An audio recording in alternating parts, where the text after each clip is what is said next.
This is my mini PC. It is powered by a Ryzen 5700U and it works great, and it works pretty well when it's plugged into a RX 6600 XT. But it has a bit of a problem. It's a hot boy. It's a very, very hot boy. So in this video, I'm going to try to fix that. With the bottom of the case open, you can see where I added the Oculink port where the M.2 used to go. Kind of hacked it up, but it works. But we're gonna need to get through this to cool this bad boy down. The fan shroud and SSD caddy off, we can see the DRAM and our M.2. That part simply pulls out, but make sure not to ruin the Wi-Fi card. And in the back side, you see this. This is pretty much the whole PC. This is everything. This little thing is the whole shebang, and it makes sense why it runs really hot.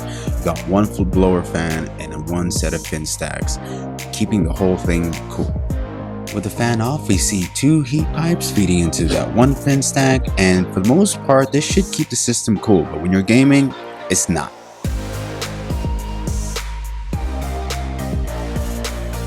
First things first, let's remove the cooler and see how dry this thermal paste is. It was actually not that dry, it was pretty good, but we're still going to replace it anyways.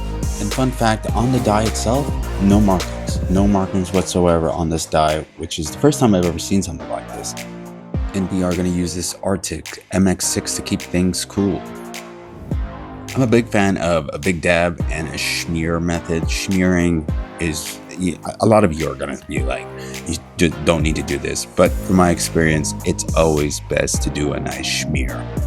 And it's a simple repaste job and everything goes on the way it came off, but we are going to do a couple things a little bit different to the chassis of the device. We're going to pull off this front mesh material because below it is a second mesh material, and that thing is choking the hell out of the system. So we're going to see how well it will run with that second mesh material off. You can see the fan clearly now. Now let's go ahead and test this bad boy out. So out of the gate, same temperatures. It was pretty lackluster, but I noticed, if you can see there, our wattage is a lot higher. So if you take a look at our old wattage, we are pulling 12 more watts than before, and that makes sense why we're still running pretty hot. Where most people would have stopped, I kept on going. So I removed that front cover and I added a fan to the system to reduce air restriction, and it worked. It worked a lot better than before. Now we're pulling 45 watts and holding under 90 degrees. But if you're a fan of the channel, you know your boy cannot stop. So I went ahead and used the steel on the fan itself as another heatsink and a better seal to the fan and the heatsink, and added a couple more heat sinks. Then I looked at the exhaust port and I noticed it was a little restricted, so I clipped off the tips, sanded it down a bit, and now there's way less air restriction for that exhaust fan, which should help cooling quite a bit.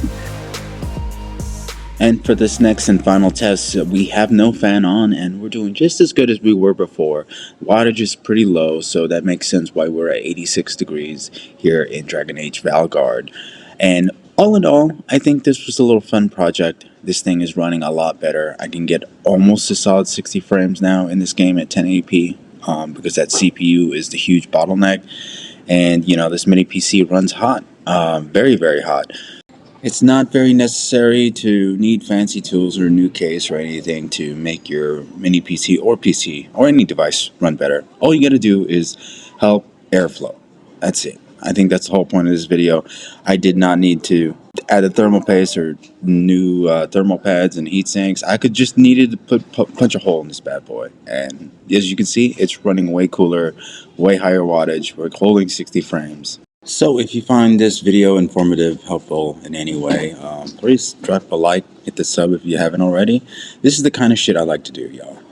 Try to make things work slightly better. And now, this whole setup here on my dining room table where I game indoors while my son plays works a lot better.